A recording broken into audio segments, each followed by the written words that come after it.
One sunny morning, we met Daniel, a tall guy with glasses and a nervous smile. He seemed harmless, even polite.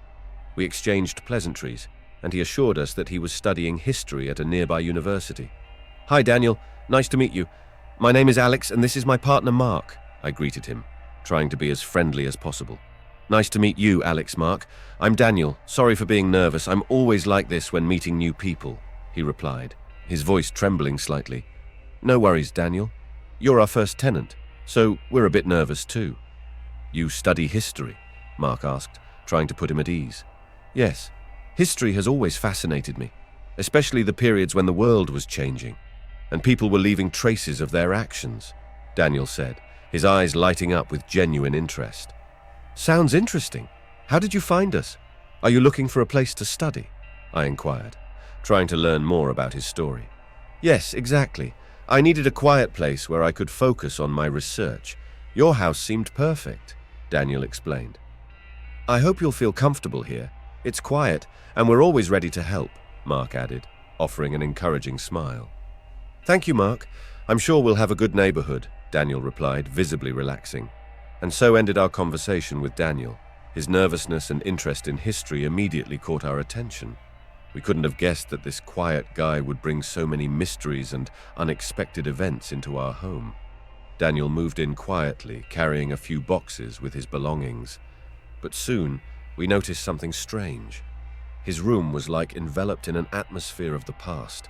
The walls were covered with old magazines, yellowed pages filled with faded advertisements and stories from past decades. It was as if we had stepped into a time capsule.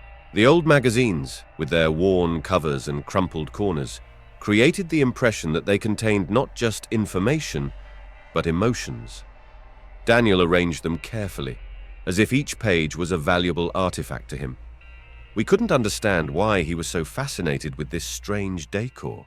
Modern wallpapers, or at least posters of celebrities, would have been a more usual choice.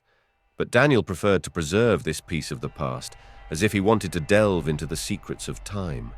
Sometimes, passing by his room, we heard him whispering something to the magazines. His voice was insistent, sometimes even pleading.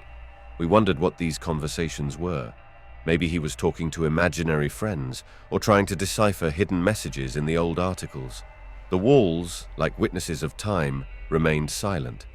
But we began to feel that not only old magazines were hidden in this room, but something more mysterious. What were the secrets that Daniel kept in his strange decor? Nights, when the entire house was already asleep, we heard quiet conversations coming from Daniel's room. He spoke as if addressing someone invisible, his tone insistent and pleading. We wondered what these conversations were. Maybe he was talking to imaginary friends or trying to decipher hidden messages in the old articles. "Don't forget me. They're waiting.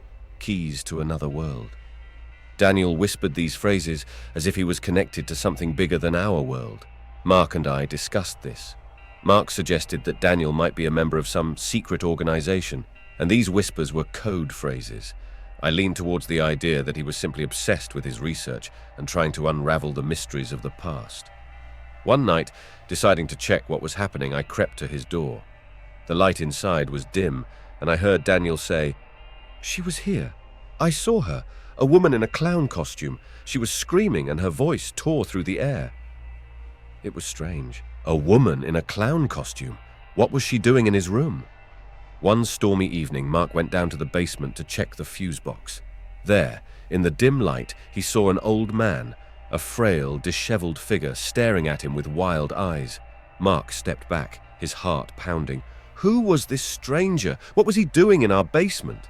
The man didn't say a word, just continued to stare at Mark. His gaze was so intense, as if he wanted to say something but couldn't find the words. Mark tried to talk to him, but the man just slowly shook his head. Mark came back upstairs, bewildered. He told me about the encounter, and we both decided that this might be a relative of Daniel. But why was he here? And why was he acting so strangely? The next morning, we asked Daniel about the stranger. His eyes widened and he hesitated. "That's my father," he said. "He's unwell." Daniel explained that his father had been committed to a hospital after an incident at work. Schizophrenia, they said. We understood that not only strange decorations and nightly whispers were hidden in our house, but also a tragic story. Daniel's father continued to appear in our basement, always at odd times. He would wander, muttering to himself. We wondered how he had escaped from the hospital. Daniel insisted that he was harmless, but we couldn't shake our concern. Daniel's father, as it turned out, once worked at a printing press. One day, he lost control, convinced that the ink held secrets, the key to another world. He caused chaos, waving his ink-stained hands. The police took him away, and Daniel vowed to take care of him. But in his eyes, I saw not only the obligation to care for his father, there was also longing and fear. Daniel was hiding something else. He wasn't sharing the whole truth. One day, when he wasn't home, we decided to peek into his room. The magazines he had so carefully arranged turned out to be just a facade. Under the bed, we found stacks of leather-bound diaries, carefully filled with Daniel's handwriting. They recorded conversations with imaginary friends, mysterious symbols, and fragmented memories. Daniel kept his secrets in these diaries. They were his way of maintaining a connection with the past, with his father, with the world he saw through the prism of ink and mysteries. But what was he looking for? And what keys did he hope to find? And so continued our mysterious neighborly story, where each day brought new questions and unexpected answers. As the weeks went by, Daniel's behavior became increasingly unpredictable. He would walk down the hallway, casting furtive glances, mumbling about forgotten worlds and lost keys. We feared for our safety. Mark suggested evicting him, but I hesitated. Daniel was a victim too. One stormy night, when rain was pounding on the windows and lightning was tearing through the sky, something strange happened.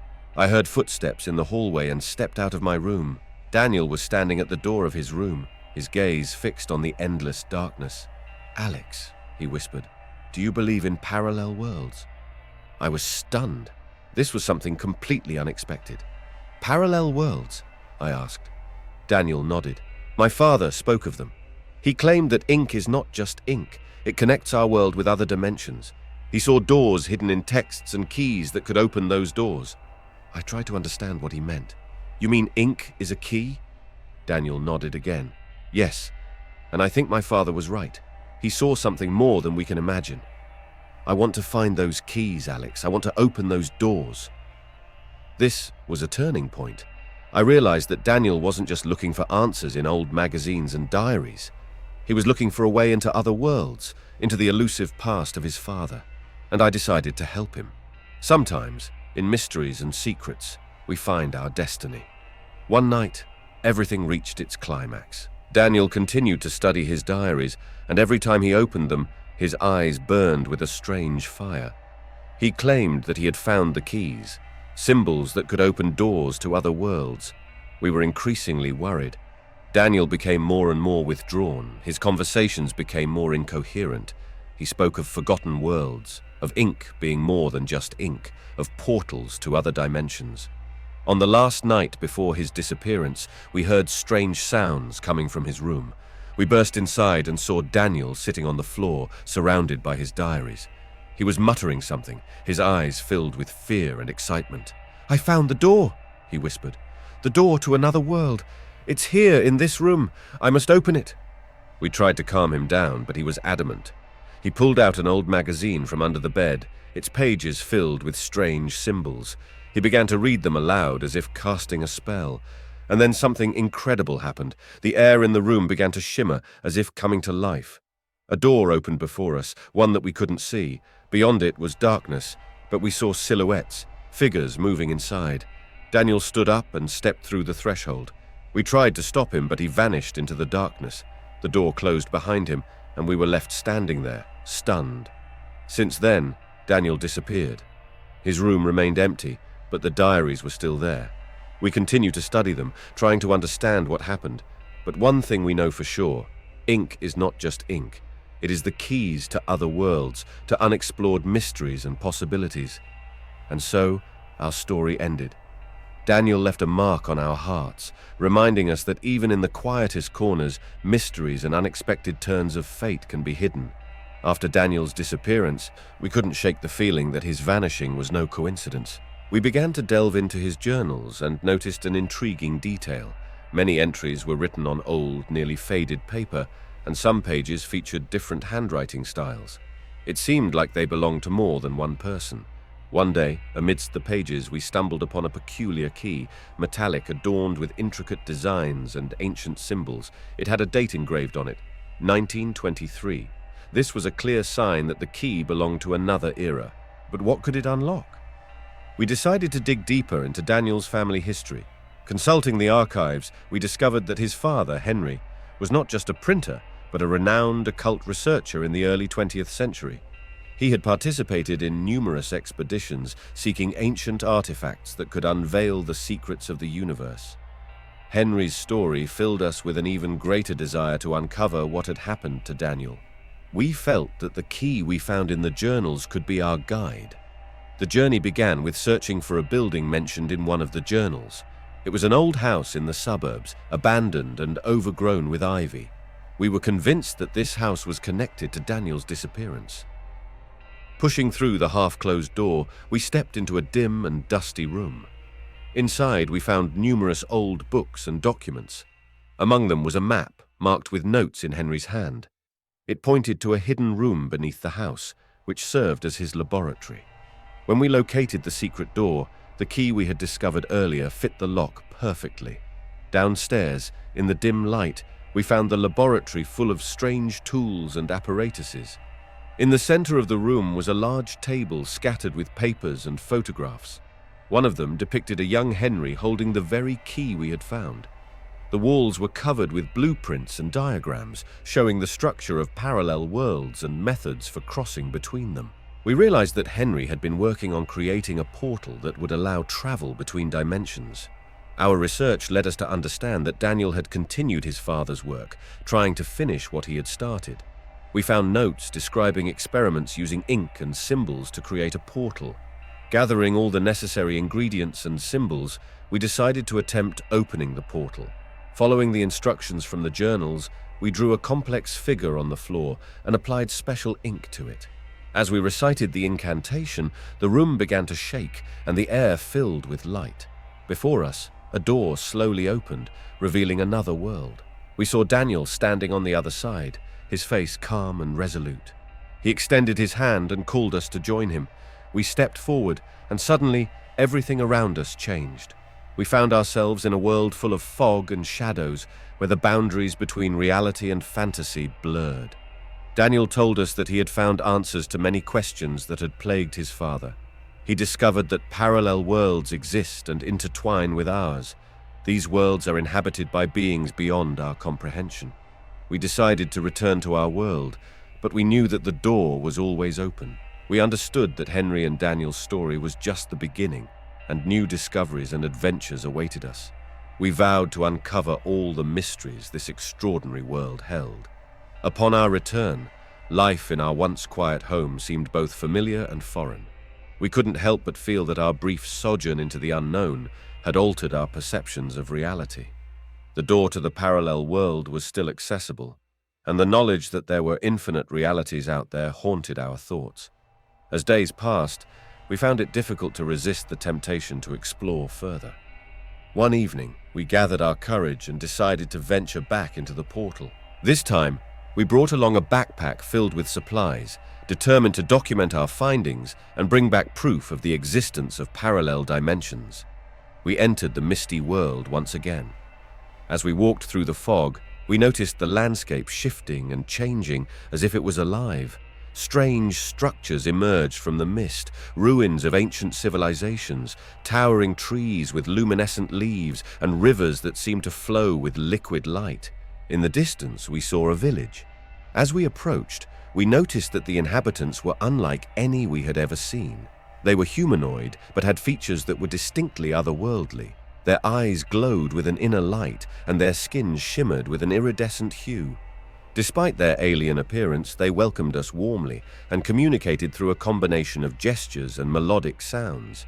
The villagers led us to their leader, an ancient being named Elian. Elian spoke to us in a language we could somehow understand, as if the words were being directly translated into our minds. He told us that our arrival had been foretold in their prophecies. According to Elian, our world and theirs were intricately linked, and the balance between the dimensions was delicate. He revealed that Henry's experiments had inadvertently opened the door between worlds, and Daniel's quest to find the key was part of a larger destiny. Elian handed us a scroll, its parchment old and fragile. It contained a prophecy that spoke of a great convergence of worlds and the emergence of a powerful artifact that could either unify the dimensions or plunge them into chaos. The artifact, known as the Heart of Eons, was said to be hidden somewhere in the misty world.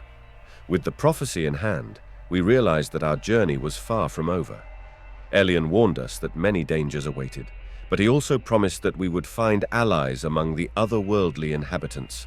Armed with this knowledge, we set out to find the Heart of Eons. Our journey took us through enchanted forests, over crystal-clear lakes, and into dark caves where time seemed to stand still.